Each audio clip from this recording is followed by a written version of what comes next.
Dear colleagues and friends, my name is Eva Nordmark. I am the president of TCO, the Swedish Trade Union Confederation of Professional Employees. I want to take this opportunity to highlight three issues. Firstly, democracy and rights.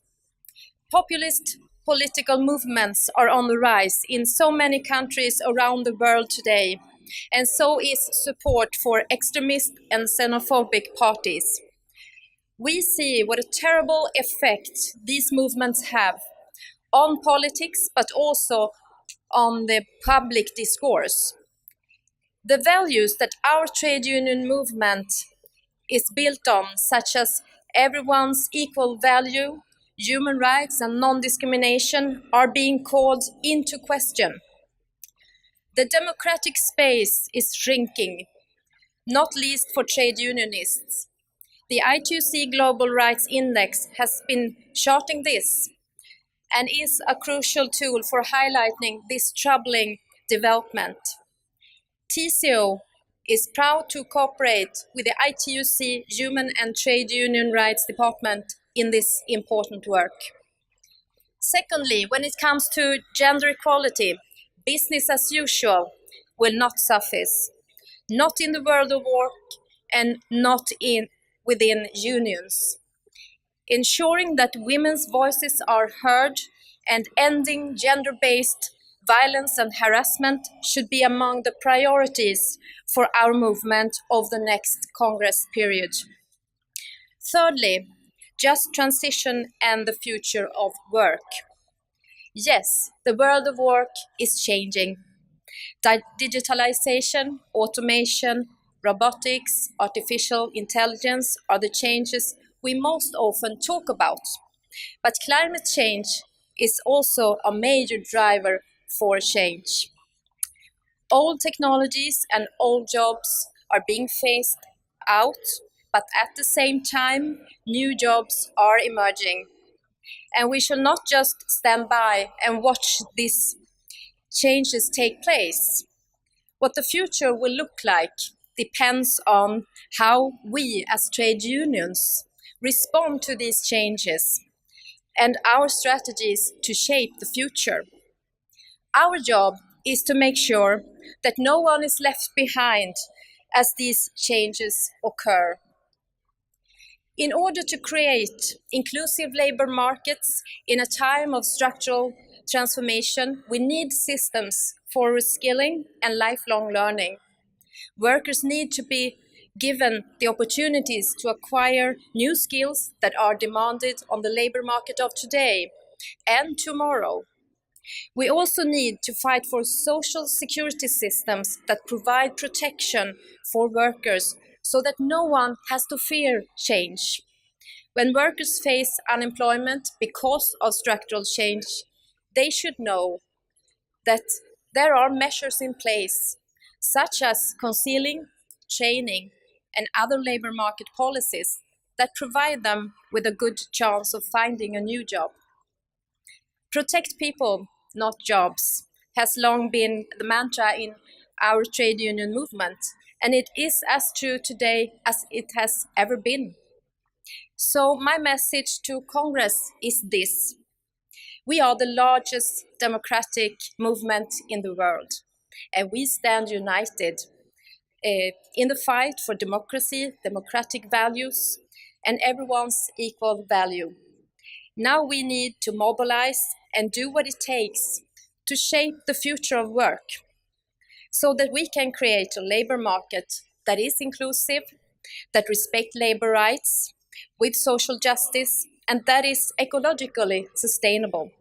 If we succeed, the future will be exciting. Thank you.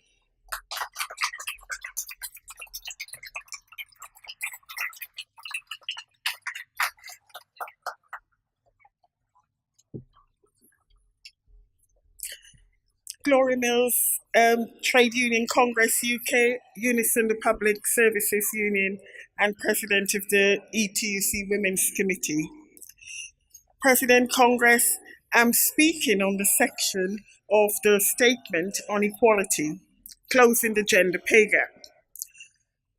The global economic inequality is a major scandal. It's a social challenge of our time and one of the biggest challenges that we have to face. Income inequality is growing, driven by greed and the abuse of corporate power. But that's why we exist as trade unions, to stop the unfettered abuse of corporate power. Economic discrimination is now more profound, made worse by the global financial crisis in 2008, the imposition of austerity measures, pay freezes, 0 hour contracts, and fiscal consolidation measures. We have seen the increase in insecure and precarious forms of working, and most of all, the scandal of unequal pay. Progress for women in the world of work has stalled. Delegates, we have to do more, and we can do more. We have to put gender on the agenda at all levels in policy making, in politics, and in collective bargaining. We need to shed new light into the dark corners of discrimination. Moreover, we need to implement action plans to end discrimination in society. We have to protect the hard won rights for women in the last century. And Congress, do you know that the pension gap between women and men is as high as 30 to 40% in the European Union, and it's higher in other countries. So the gender pay gap is a major cause of the gender pensions gap. And the gender pay gap remains a continuing injustice against women. It's one of the most pressing of economic injustices of our time. You know, we were promised in 1957 equal pay for work of equal value when the European Union was founded. In my own country, we were promised equal pay for equal value in 1868, over 150 years ago.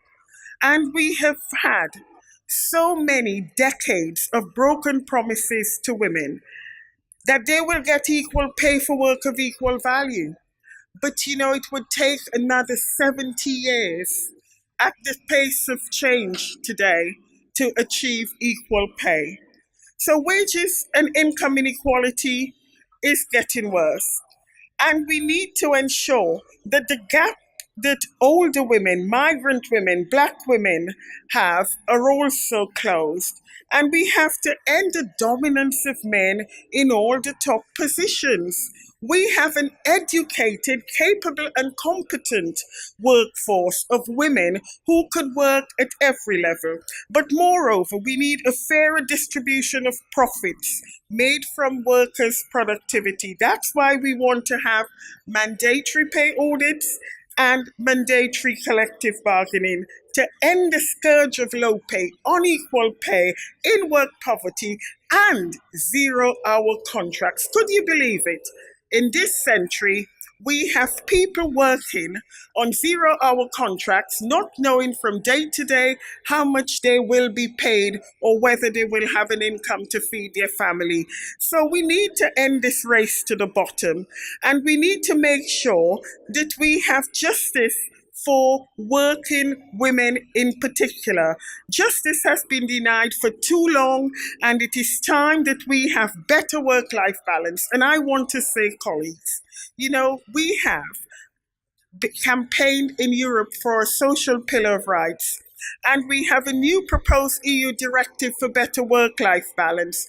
But we have 10 countries that are blocking this directive. And I want to say to you today, please sign the petition.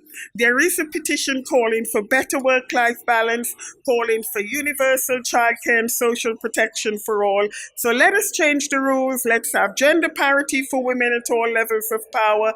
Let's end gender-based violence, end the scourge of unequal pay, and end the scourge of 0 hour contracts. Let's put people before profit.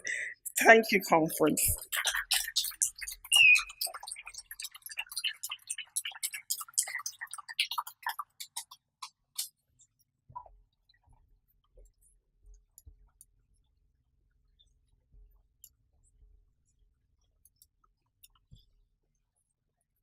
Sisters, brothers, dear friends, delegates to the ITUC 18.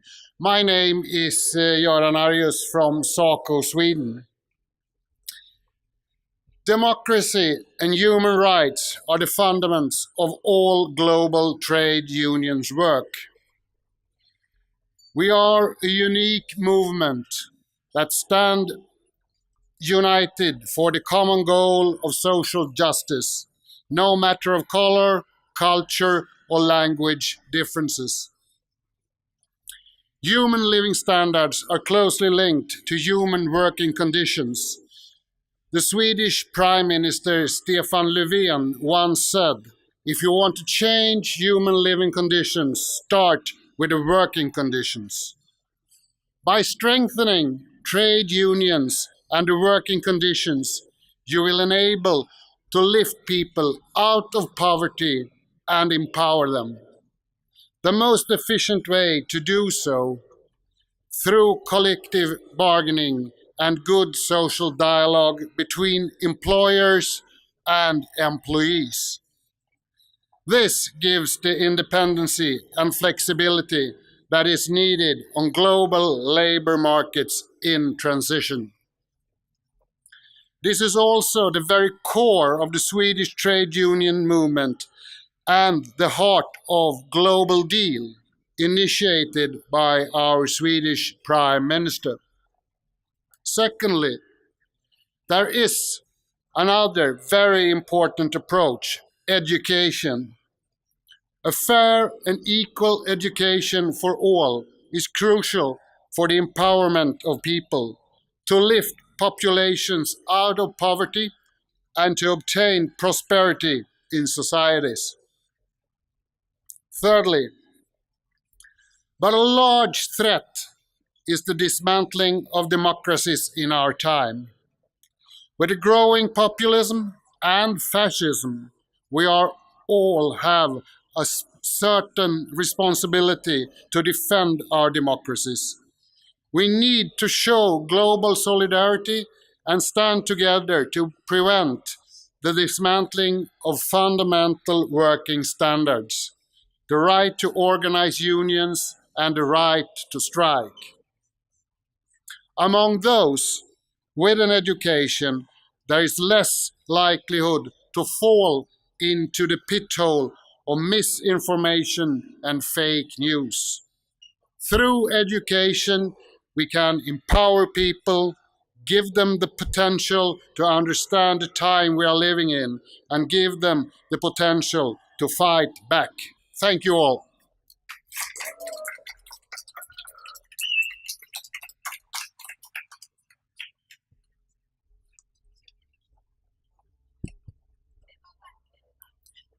Dear friends, the aim of work for all, living wages and decent work is at the core of the trade union movement. This is also at the core of in our fight for gender equality and non-discrimination across the world. Only when women are able to support themselves, we can achieve gender equality. Yet, all over the world, women are still seen by many as second-class workers. And in effect, they actually are. Women have lower workforce participation than men across the world. Women are less paid.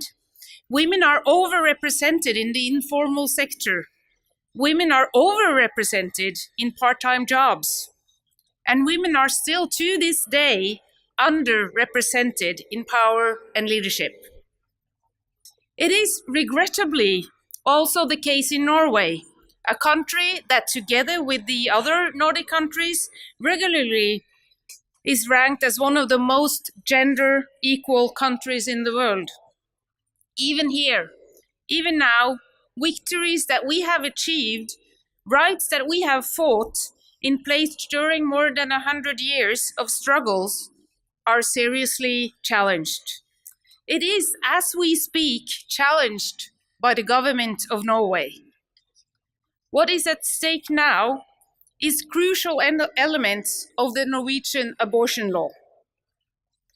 The same year as we have marked the 40 years anniversary of women's right to self-determined abortion, the Conservative Party, with the Prime Minister as leading lady, is challenging a central part of the Norwegian abortion law, a law that for 40 years has served as a national compromise with a broad political support. But now, suddenly, the Prime Minister and the Conservative Party argues to change it by weakening women's rights to self-determined abortion between week 12 and 18. They were willing to throw abortion rights of women out as bait for the delegates in the Christian Democratic Party to make them choose the right-wing side in Parliament, to secure the Conservative government to stay in power. I share this with you all as an image of what we stand up against. Gender equality is challenged across the world by governments and corporations that seek to undermine effective means to redistribute wealth and combat inequality, by forces in different networks, media channels, organizations, and sometimes political parties with a right-wing, populist, anti-feminist, and discriminative agenda, by forces that talk about the danger of a sorting society at the same time as they make cuts in social benefits to disabled children and adults, by politicians that in the face of losing power throw overboard women's right at first option. Even in Norway, we need to fight for gender equality every day. We can never rest, and we will never rest. In this fight, we are proud to stand together with a global trade union. The Congress statement on the table has a clear message. We, the global trade union movement, reaffirms our commitment to non-discrimination, and we all oppose gender-based violence and harassment everywhere. Together, we stand against sexism, racism, homophobia, transphobia, ageism, xenophobia, and repression wherever it exists. On this, friends, we will never surrender. Thank you.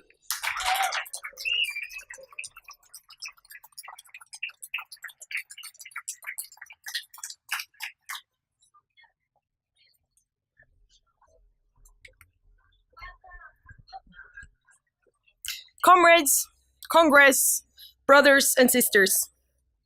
It's going down. I'm LO Norway's youth delegate here at Congress, and that is a privilege. We all heard that the level of young participants at Congress is less than 10%. I hope that in 4 years we can see some change. To be a part of the Congress for young workers should not be a privilege, it should be a right. So to the original topic of my speech. I want to talk about the including of refugees into the labor market in my country. We all know that inclusion and integration happens on both structural and personal levels. And I want to share with you how the Norwegian edition of the Nordic model was used to meet the situation with increased immigration of refugees in 2015, in a time with economic downturn and increasing unemployment rates in Norway. 250,000 refugees came to Europe this year, and we expected that at least a few of those would come up north to us. We also knew that if we wanted to make sure that these people were welcome as both new neighbors into our communities and as fellow workers, we needed to play on our already existing cooperation between the parts. So what did we do? LO and our counterpart on the employer side, and NHO, came together and agreed on measures to meet the challenging situation in the labor market that we then presented to the government. We suggested to stimulate inclusion in the labor market through more use of wage subsidies, while at the same time upgrading competence. We knew it was important with equal priorities to all groups struggling on the labor market to avoid an increased conflict level. Also, the refugees who had competence demanded by the labor market should get through a fast track, entering the labor market while at the same time learning Norwegian. The others should go through the public introduction program with strengthening emphasis on education. The Minister of Labor responded by establishing a tripartite working group. The report Refugees in Work and a declaration about integrating refugees in working life was published in May 2016. The declaration was very much in line with the recommendations from LO and NHO in December 2015. So the result of the agreements was this. Our goals and measures should be consistent with a sustainable Nordic model. For instance, that means equal pay based on competence and not a low wage track for immigrants. We cannot and we will never accept wage discrimination based on citizenship. If you work in Norway, your wages should be Norwegian. Social dialogue, in this case, was efficient and showed its actual purpose, the ability to adjust rapidly, meeting new challenges in the labor market. Refugees welcome and equality for all. Thank you.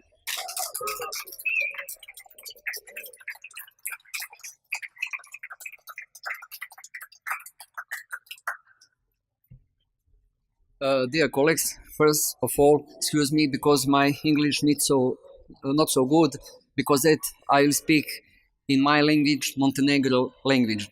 I am Secretary General from Union of Free Trade Unions of Montenegro. Drage koleginice i kolege, braćo i sestre, učesnici ovog izuzetno važnog događaja za sindikalni pokret i za svijet rada širom planete, pozdravljam vas ispred Unije slobodnih sindikata Crne Gore. Ja ću danas govoriti o problemu sindikalnog organizovanja i socijalnog dijaloga. Koleginice i kolege, radnici širom svijeta izloženi su neoliberalnom konceptu i nezajažljivosti kapitala koji u želji za sve većim profitom umanjuje radnička prava i guši sindikalni pokret. Sindikalni pokret je u sve većoj krizi i pitanje je njegovog opstanka. Svjesni smo činjenice da naši zaposleni i radnici ne smiju da pristupe sindikatu zato što najčešće rade pod prekarnim ugovorima. Kad to kažem, mislim na ugovore o radu na određeno vrijeme, mislim na agencijske ugovore, mislim na ugovore o djelu, a značajan broj naših koleginica i kolega rade na crno, tako da su potpuno izgubljeni za sindikalni pokret.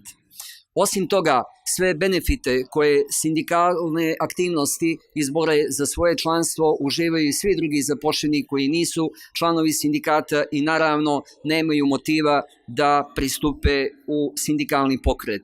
To je nešto što se mora mijenjati. Također, kada je u pitanju socijalni dijalog, naše vlade zvanično zagovaraju socijalni dijalog kao osnov za društveni napredak i razvoj, ali u praksi situacija je sasvim drugačija.